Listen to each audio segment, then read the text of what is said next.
కర్రెగుట్టు operation వెంటనే ఆపాలని మావోయిస్టులు విజ్ఞప్తి చేశారు. శాంతి చర్చలకు ముందుకు రావాలని ప్రభుత్వాన్ని కోరారు. బస్తర్ మావోయిస్టు ఇన్ఛార్జ్ రూపేష్ పేరుతో ప్రకటన విడుదల చేశారు.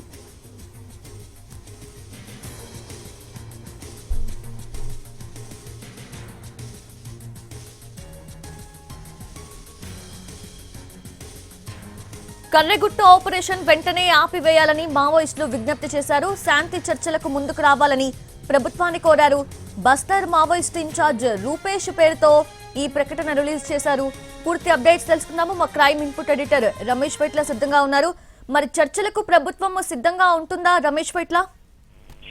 ఇప్పటికీ మావోయిస్టులు చర్చల ప్రతిపాదన తీసుకురావడం జరిగింది. గత 15 రోజుల నుంచి కూడా చర్చలకు తాము సిద్ధమని చెప్పి మావోయిస్టులు చెప్పారు. అయితే చెప్పి దానికి సంబంధించి ఒక ప్రకటన విడుదల చేశారు. అయితే ఆ ప్రకటన విడుదల చేసిన తర్వాత ఇటు కర్రెగుట్టల్లో ఆపరేషన్ మొదలు పెట్టారు. దాదాపు 120 నుంచి 200 కిలోమీటర్ల విస్తీర్ణం వరకు ఉన్న కర్రెగుట్టల ఏరియా మొత్తాన్ని కూడా భద్రతా బలగాలు మొత్తంగా టార్గెట్ చేసి కార్నర్ చేసి మొత్తం కూపింగ్ ఆపరేషన్ మొదలు పెట్టడం జరిగింది.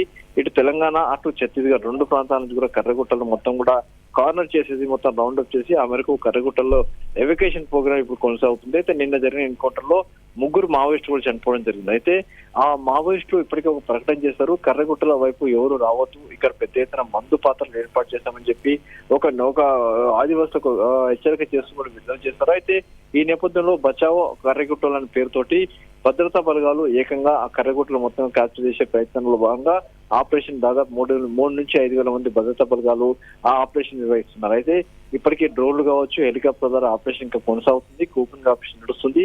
అయితే ఈ కూపింగ్ ఆపరేషన్ ఆపాలని చెప్పి ప్రజా సంఘాలు డిమాండ్ చేశాయి. అయితే దానికి అదే మాదిరిగా మావోయిస్టులు కూడా సెంట్రల్ కమిటీ పేరుతో ఒక ప్రకటన విడుదలైంది. దీంట్లో ఏదైతే కర్రెగుట్టల్ని క్యాప్చర్ చేసేందుకు మా భద్రతా చేస్తున్న ఆపరేషన్ శాంతి చర్చ రావాలని చెప్పి కూడా మరొకసారి అటు మావోయిస్టు విజ్ఞప్తి చేయడం జరిగింది. అయితే దీనికి అటు ప్రభుత్వం నుంచి ఎలాంటి స్పందన వస్తుందో చూడాల్సి ఉంది. కానీ ఇప్పటికే ప్రజా సంఘాలు డిమాండ్ చేసినప్పుడు కూడా అటు భద్రతా బలగాలు మాత్రం పెద్ద ఎత్తున ఆపరేషన్ మాత్రం నిర్వహిస్తున్నాయి. ఆపే ప్రసక్తి లేదని చెప్పి కూడా ఇప్పటికీ భద్రతా బలగాలు మాత్రం చెప్తున్నాయి. S Ramesh Paitla, thanks for the updates.